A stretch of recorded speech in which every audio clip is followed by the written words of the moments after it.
என்னங்க நீங்கள் என்ன ஜெயம் ரவிக்கு சப்போர்ட் பண்ணிட்டு இருக்கீங்க? அவர் எப்படி தெரியுமா, அப்படி தெரியுமா, இப்படி தெரியுமா அப்படின்னு பேசிட்டு இருக்காங்க. கெனிஷா அவர்கள் ஃப்ரெண்டா இல்லை இப்போ எதுக்கு வந்தாங்கன்றது நமக்கும் தெரியாது. ஜெயம் ரவி அவர்கள் மேலே தவறு இருக்கா, இல்லை ஆர்த்தி மேடம் மேலே தவறு இருக்கா, யார் மேலே தவறு இருக்கு என்னன்றது இல்லை. எப்போவுமே ஒரு 5-6 பேர் ஒரு 10 பேர் பேசுனதுக்கப்புறம் தான் என்ன பேச சொல்லுவாங்க. திடீர்னு பேச சொன்னோன்னா எனக்கு என்ன பேசுகிறதுன்னு தெரில. ஏன்னா பொதுவாகவே நான் நிறைய இடத்துல பேசி எனக்கு அவ்வளோவா பழக்கம் இல்லை. அதனால் நீங்களே ஒரு தடவை கை தட்டிடுங்க. இந்த கைத்த சார் ஏதோ ஒரு கவுண்டர் போட்டிங்க, ஸ்டக் ஆகி போச்சு சார்.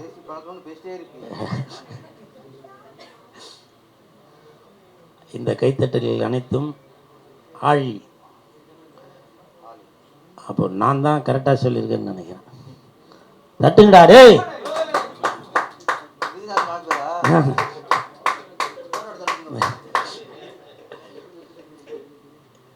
2 நாளைக்கு முன்னாடி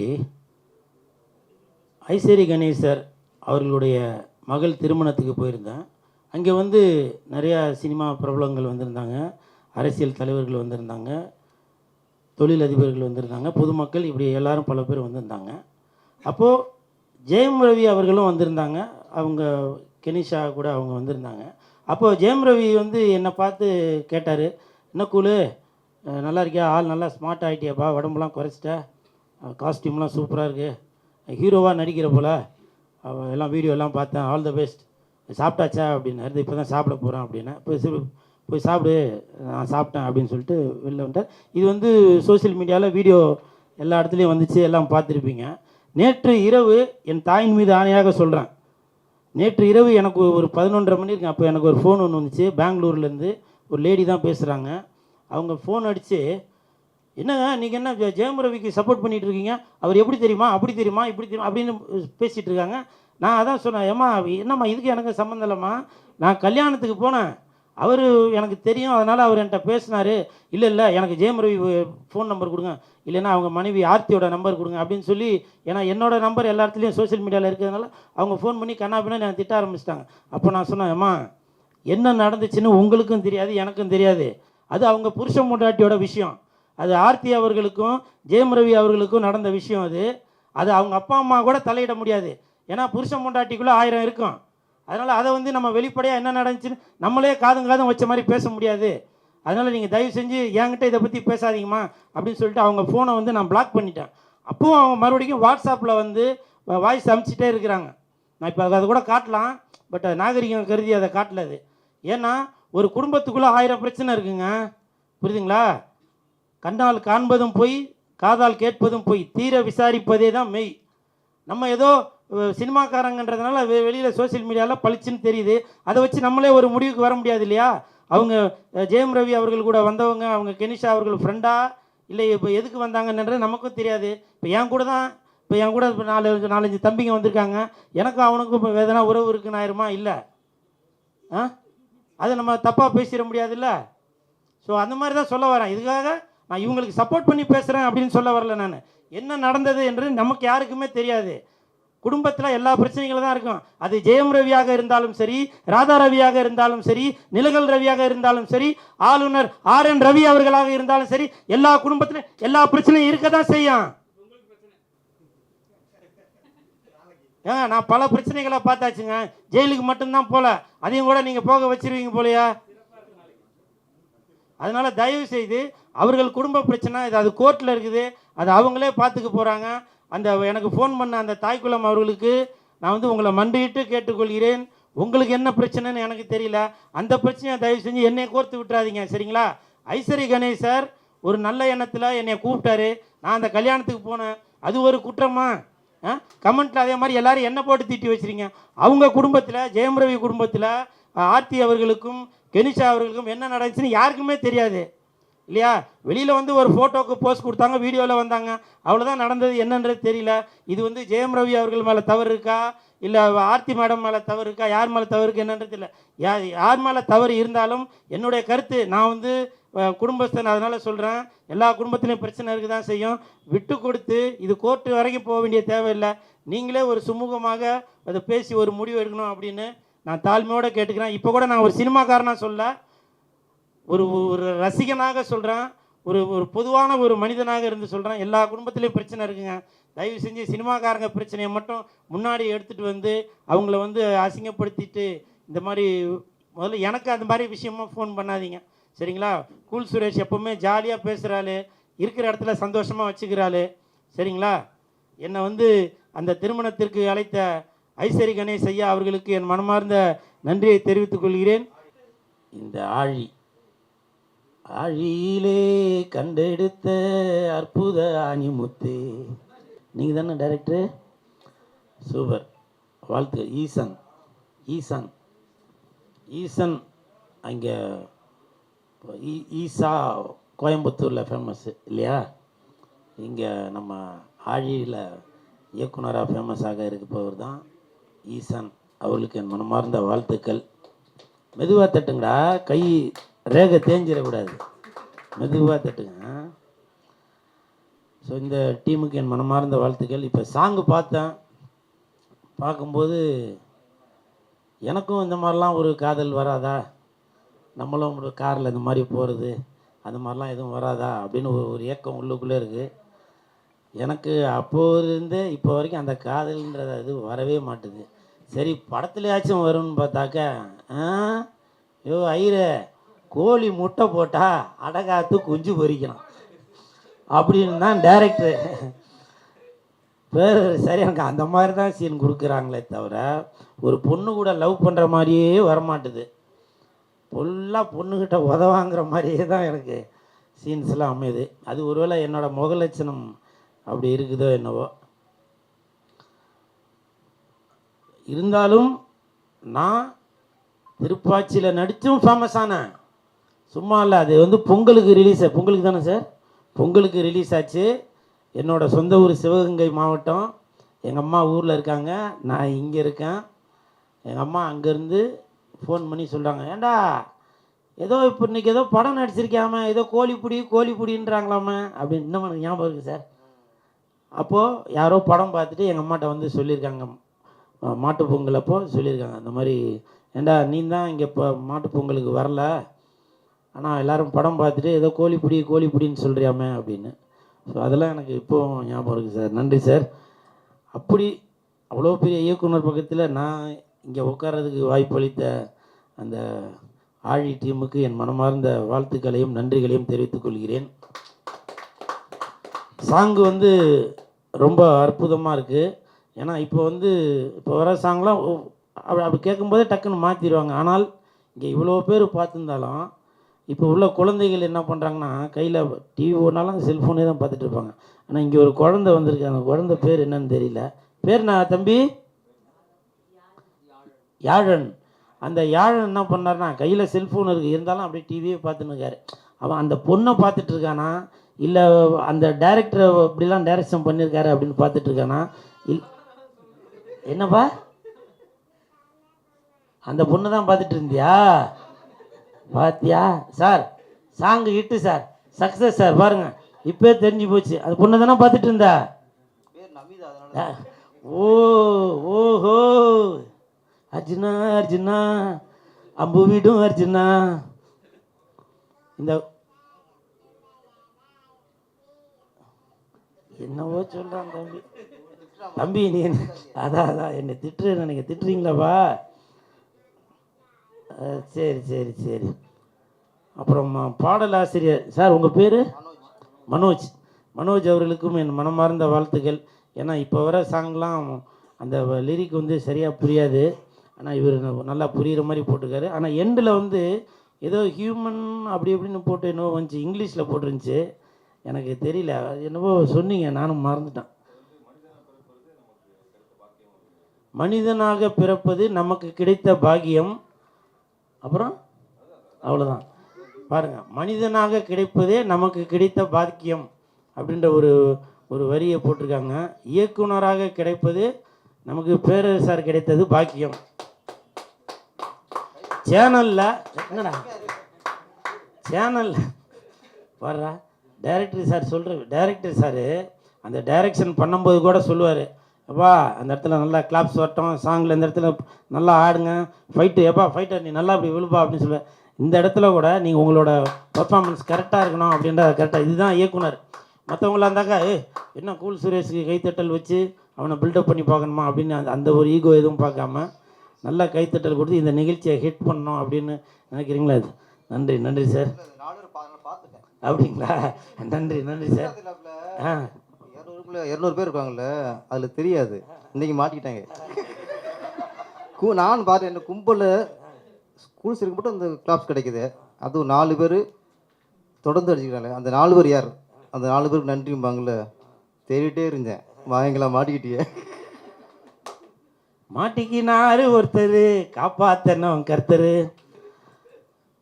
ஸோ இந்த நிகழ்ச்சியில் கலந்துக்கிட்டதில் ரொம்ப சந்தோஷம். அதில் நடித்தவங்க வரலையா?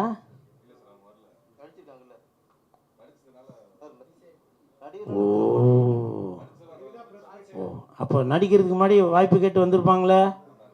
நடித்ததுக்கப்புறம் ஜப்பானில் ஜாக்கி சான் கூட பிஸியாக இருக்கேன், மலேசியாவில் மைக்கேல் ஜாக்சன் கூட பிஸியாக இருக்கேன், அமெரிக்காவில் அர்னால்டு கூட பிஸியாக இருக்கேன்னு சொல்லியிருப்பாங்களே. தெரியும் தெரியும். ஏன்னா இந்த இன்ன வரைக்கும் கூல் சுரேஷ் வந்து ஒருத்தர் கூட ஐயோ கூல் சுரேஷா அவர் கரெக்டாக வரமாட்டாருப்பா, சம்பளம் அதிகம் கேட்பாருப்பா, ரொம்ப பிகு பண்ணுவார்ப்பா அப்படின்னு ஒருத்தர் கூட சொல்ல மாட்டாங்க. இயக்குனர் பேரர் சார் அவங்களுக்கே தெரியும், நான் சாரோட 3-4 படம் நடித்தாலே. இது எதுக்காக சொல்கிறேன் அப்படின்னாக்கா, சினிமாவில் நிறையா டைரக்டர் நிறையா ப்ரொடியூசர் அப்படி தான் இருக்கீங்களே. காலை சுற்றுற பாம்பை தான் இது, காலை சுற்றுற நாய்க்குட்டிக்கு நீங்கள் பால் ஊற்ற நினைக்கிறதில்ல, கழுத்தை சுற்றுற பாம்புக்கு தான் பால் ஊற்றி அதை வளர்க்கணும் அப்படின்னு நினைக்கிறீங்க. தட்டுங்கடா தட்டுங்கடா, நல்ல விஷயத்துக்கு தட்டுங்கடா. நான் வந்து இது எல்லா ப்ரொடியூசரையும் எல்லா டைரக்டரையும் சொல்ல வரல, சிலரை மட்டும் சொல்கிறேன். அது ஏன் உங்களுக்கு புரிய மாட்டேன்னு தெரில. அதே மாதிரி இப்போ சொல்லும்போது கூட சொன்னார் பிக் பாஸில் இருந்து வந்தவங்க அப்படின்னா, இப்போவும் சொல்கிறேன், நான் பிக் பாஸ் போயிட்டு வந்தால்தான். பிக் பாஸ் போயிட்டு வந்தால் அதெல்லாம் நல்லதெல்லாம் ஒன்றும் நடக்காது, புரியுதுங்களா? அது ஒரு தரித்திரம் பிடிச்ச நிகழ்ச்சி. நான் போயிட்டு வந்தவன், புரியுதுங்களா? பிக் பாஸ் 8 சீசன் வரைக்கும் வந்திருக்குல்ல, யாருன்னா ஒருத்தராச்சும் அதில் ஜெயித்தவங்களும் சரி, இல்லை கெட்ட பேர் வாங்கிட்டு வந்தவங்களும் சரி, நல்ல பேர் வாங்கினவங்களும் சரி, யாருன்னா ஒருத்தராச்சும் வெளியில் தெரிஞ்சுக்கிறாங்களா? இல்லை. அவங்க வெளியில் தெரிஞ்சோம் அப்படின்னு ஒரே காரணம், இயக்குனரால் மட்டும்தான் இது முடியும், அது தயாரிப்பாளரால் மட்டும்தான் முடியும், புரியுதுங்களா? நீங்கள் அந்த மாதிரி ஒரு ஃபேம் இருக்குது அப்படின்னு நினச்சிட்டு, அதுவே வந்து இப்போ நம்ம ஏதோ ஒரு காசி ராமேஸ்வரம் போய் அங்கே போயிட்டு நம்மளோட கஷ்டத்தெல்லாம் போய் கழிச்சிட்டு வரணும்னு சொல்லுவோம் இல்லையா, அப்படி ஒரு கழிக்கக்கூடிய இடம் தான் இந்த பிக் பாஸ். நீங்கள் அங்கேருந்து போய் தேடி பிடிச்சிட்டு வந்திருக்கீங்க. இப்போ நீங்கள் நினைக்கலாம், என்ன இவரும் பிக் பாஸ் தானே போயிட்டு வந்தார். நான் போனது 100 நாள் வேலை வாய்ப்பு திட்டத்துக்கு தான் போனேன், புரியுதுங்களா? நான் வேலை இல்லாமல் இருந்தேன், என்ன வேலைக்கு கூப்பிட்டாங்க, நான் போனேன், அதுதான் நான் பண்ணது, புரியுதுங்களா? அதனால் அங்கே நடக்கிறது வந்து எல்லாமே உண்மை தான். பிக் பாஸை பற்றி நம்ம குறை சொல்கிறதுக்கான இது இல்லை. ஆனால் பிக் பாஸ் போயிட்டு வந்தாக்கா அதுக்கான ஒரு ரெகக்னைஸ்லாம் கிடைக்காது, அது ஒரு ஒரு ஒரு ராசி இல்லாமல் இருக்குது. ஆனால் அங்கே போகிறவங்களுக்கு சம்பளம் உண்டு, சாப்பாடு உண்டு, நல்லா சொகுசாக இருக்கலாம், நல்லவங்களா வெளியில் தெரியுறவங்க. உள்ளே போனோன்னா அவங்களோட முகம் கெட்ட முகம் தெரிஞ்சிடும். வெளியில் கெட்ட முகங்களாக உள்ளவங்க அங்கே உள்ளே போனோன்னா ஓஹோ இவருக்கு ஒரு நல்ல மனசு இருக்கா அப்படின்றது வெளியில் தெரிஞ்சிடும். அதுதான் பிக் பாஸ் நிகழ்ச்சி, அது ஒரு பொழுதுபோக்கு நிகழ்ச்சி. அந்த நான் வந்து எல்லா இயக்குநர்களுக்கும் தயாரிப்பாளர்களுக்கும் சொல்கிறேன், பிக் பாஸில் போயிட்டு வந்தவங்கள என்னை திட்டினாலும் சரி, நான் அங்கே போயிட்டு வந்தவன் தான். பிக் பாஸில் போயிட்டு வந்தவங்களை நீங்கள் சேர்த்திங்கனாக்கா, நீங்கள் 1000 ரூபா பணம் போட்டாலும் சரி, 1000 கோடி பணம் போட்டாலும் சரி, அது திரும்ப வராது, புரியுதுங்களா? கமல் சாரை போன வருஷம் வெளில வந்துட்டாருங்களா, அவரே என்கிட்ட கேட்டார் கமல் சாரை, குழு இந்த நிகழ்ச்சியை பற்றி என்ன சொல்கிறீங்க அப்படின்னு. சார் என்னை வெளியில் விட்டுருங்க சார், நான் போயிடுறேன் சார்னு சொன்னேன். அது வீடியோ ஆதாரமே இருக்குது. கமல் சாரே சொன்னார், எப்பா நான் வெளியில் உள்ளதெல்லாம் ஃபேமிலி விஷயம் நான் பார்த்துக்கிறேன்ப்பா, நீ அழுவாமல் உள்ளே இருங்க அப்படின்னாரு. இது வந்து வீடியோ ஆதாரமே இருக்குது. ஏன்னா நான் வெளியில் ஒன்று பேசி இங்கே வந்து ஒன்று பேசி இருக்காது. கூல் சுரேஷ் எப்போவுமே இந்த நாக்கு உண்மையை மட்டும்தான் பேசும், சரிங்களா? அதனால் பிக் பாஸில் போயிட்டு வந்தவங்களை வச்சு நீங்கள் வந்து இதோ நீங்கள் இந்த தம்பியை நீங்கள் இந்த படத்தில் இந்த சாங்கில் நடிக்க வச்சுருக்கீங்க. நீங்கள் நினச்சிருப்பீங்க அந்த தம்பி வந்து உள்ளே போயிட்டு வந்தோன்னா இவருக்கு வந்து பயங்கர ஃபேம் இருக்கும், வியூவர்ஸ்லாம் அவ்வளோ பேர் இருப்பாங்க, ஃபேஸ்புக்கு இன்ஸ்டாகிராம் அது இதுலேயும் போட்டு சும்மா அப்படியே அன்றைக்கி ஃபுல்லாக அண்ணல் பறக்க போகுது, அந்த பொண்ணு ஒன்று சொன்னீங்க, அந்த பொண்ணும் போட்டு அப்படியே அண்ணல் பறக்க போகுது அப்படின்னு நினச்சிருப்பீங்க. ஒன்றும் இல்லை, புரியுதுங்களா? இல்லை ஏதோ பொண்ணு பேருன்னு சார், நான் பெண்கள் பேர் வாயில் சொல்ல மாட்டேன், என்னை தாய் தந்தை அப்படி தான் வளர்த்துருக்காங்க. அவங்க நமிதாக்கு தான் கல்யாணம் ஆயிடுச்சுங்களா? குட்டி நமிதாங்களாம். ஸோ அப்படி இருக்கும்போது இயக்குனர் தயாரிப்பாளர்கள் நீங்கள் கொஞ்சம் இதில் வச்சுங்க. இப்போ பேரரசு சார் பேசும்போது கூட சொன்னாங்க, கூல் சுரேஷ் சினிமாவுக்காக உடல் பொருள் ஆவி அனைத்தும் கொடுப்பவர், இவரை மாதிரி ஆளுங்களை பயன்படுத்துங்க, புரியுதுங்களா? அதை விட்டுட்டு நீங்கள் வந்து ஒன்றுக்கும் உதவாதவங்கள நான் ஒருத்தர் தான் அப்படின்னு சொல்லி பர்டிகுலராக சொல்லவில்லை. இந்த தம்பி கூட எனக்கு யாருன்னு தெரியாது. அந்த தம்பி நல்ல தம்பியாக இருக்கலாம், கெட்ட தம்பியாக இருக்கலாம். ஆனால் தயாரிப்பாளர்களும் இயக்குனர் அவர்களும் அவர்களுடைய வாழ்க்கை நல்லா இருக்கணும், அவங்க போட்ட பணத்தை திருப்பி எடுக்கணும் அப்படின்றதுக்காக தான் சொல்கிறேன். இந்த கூல் சுரேஷை பயன்படுத்துங்கன்னு சொல்லவில்லை. ஏன் இதே சாங்கில் பேரரசாரை நடிக்க வச்சா அவர் நடிக்க மாட்டாரா? சொல்லுங்க சொல்லுங்க. இப்போ இயக்குனராக இது இப்போ நடிகராக அவதாரம் எடுத்து இன்னைக்கு பல படங்கள் ஹிட் படங்கள் கொடுத்துட்டு வராரு. இப்போ சமீபத்தில் கூட ஏதோ ஒரு படத்தோட ஒரு போஸ்ட் பார்த்தேன், மாலையெல்லாம் போட்டு அப்படி சும்மா அப்படியே அவரோட இப்போ நம்ம திருப்பாச்சி படத்தில் உள்ள வில்லன் கூட அவ்வளோ போஸாக இருக்க மாட்டார். படம் பேர் சென்ட்ரல்னு நினைக்கிறேன் சார். அந்த போஸ்டர் பார்த்தேன் நான். சரிங்களா? அப்படி சினிமாவுக்காக உடல் பொருள் ஆவி அனைத்தையும் கொடுக்கக்கூடியவங்க இருக்கும்போது எதுக்கு இந்த மாதிரி ஒரு ஃபேக்கான விஷயங்கள் அவங்கள நம்பி இப்போ நீங்கள் பணத்தை போட்டுட்டு இன்றைக்கி இந்த ப்ரெஸ் மீட் நடக்கிறதுக்கு எவ்வளோ கஷ்டப்படுறீங்கன்னு எனக்கு தெரியும். 10 நாளாகவே இந்த விஷயங்கள் நடந்துகிட்ருக்கு. பிஆர்ஓ பேர் என்னது, சக்தி சரவணன் அவர்கள் என்கிட்ட ஃபோனில் பேசும்போது சொன்னார், சார் இந்த இதுக்கு ஆழியோட ஆல்பம் சாங்கு வந்து ப்ரொடியூசரும் டைரக்டரும் அவ்வளோ கஷ்டப்பட்டுட்டு இருக்காங்க, நீங்கள் கொஞ்சம் ஹெல்ப் பண்ணுங்கள் சார், பேரர் சார்லாம் வராரு. ஏங்க பேரர் சாரே வரும்போது அப்புறம் நான் வரத்துக்கு என்னங்க, நான் வரேங்க அப்படின்னு சொன்னேன். ஸோ அவ்வளோ கஷ்டப்பட்டு இந்த ஆல்பம் சாங்கை எடுத்து அவங்களுக்கு பணம் சம்பாதிக்க முடியுமோ இல்லையோ, அதில் நடித்தவங்க ஒரு சப்போர்ட் பண்ணி அடுத்த கட்டத்துக்கு போகிறதுக்கு அவங்க ஒரு உதவியாக இருக்கணும்ல. அதே எனக்கு ஒரு மன வருத்தம் தான். அதனால் இந்த மாதிரி ஒரு சாங்கோ இல்லை ஒரு படமோ ஏதோ ஒன்று வரும்போது நீங்கள் ஒத்துழைப்பு கொடுங்க, புரியுதுங்களா? நிறையா இயக்குனர்கள் என்ன பண்ணுறீங்க, தயாரிப்பாளர் என்ன பண்ணுறீங்க, யார் உங்களுக்கு டேட்டு தரலையோ அவங்கக்கிட்ட போய் சார் ஒரு நாள் கொடுங்க போதும், அரை நாள் கொடுங்க போதும் நிற்க வேண்டியது. உண்மைதானே கார்த்தி? அதுக்கப்புறம் சார் எனக்கு ஒரு நாளைக்கு 10 லட்சம் சம்பளம், உங்களுக்கு 15 லட்சமாக தரேன், நீங்கள் வாங்க, இந்த ஷெட்யூலில் நீங்கள் ஒரு நாள் டேட்டு கொடுங்க போதும் அப்படின்னு சொல்கிறது. அதுக்கப்புறம் அவங்க ஆடியோ ரிலீஸ் கூப்பிட்டாலும் வரதில்லை, ப்ரெஸ் மீட்டு கூப்பிட்டாலும் வரதில்லை, டப்பிங் கூப்பிட்டாலும் நான் வந்து பாம்பேயில் இருக்கேன் பொட்டியை தூக்கின்னு அங்கே வாங்க, நான் ஹைதராபாத்தில் இருக்கேன் பொட்டியை தூக்கின்னு அங்கே வாங்க அப்படின்னு இவங்களும் தூக்கிட்டு போவாங்க, எல்லாமே பண்ணுவாங்க.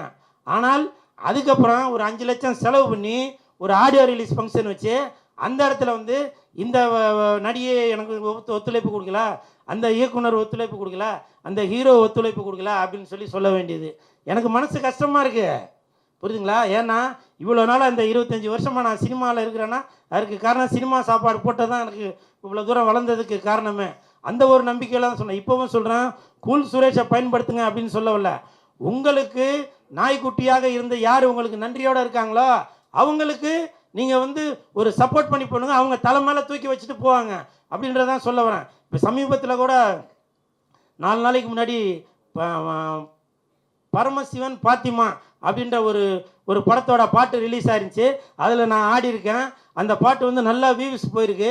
அதை பார்த்துட்டு அந்த படத்தின் இயக்குனர் கார்வண்ணன் அவர் வந்து என்கிட்ட சொன்ன, இசக்கி கார்வண்ணன் அவர் வந்து எனக்கு ஃபோன் பண்ணி சொன்னார், கூலு இந்த பாட்டு வந்து நல்லா ஹிட்டாக இருக்கு, நல்லா வியூஸ் போயிருக்குன்னா அது கூல் சுரேஷே நீங்கள் தான் காரணம் அப்படின்னு சொல்லி இந்த கிரெடிட் எல்லாம் உங்களுக்கு தான் சேரும், அதில் கமெண்ட் எல்லாமே பார்த்தேன், ரொம்ப நன்றி அப்படின்னு சொன்னார். இப்போவும் சொல்கிறேன், அந்த இயக்குனருக்கு சப்போர்ட் பண்ணி பேசணும் அப்படின்னு சொல்லவில்ல.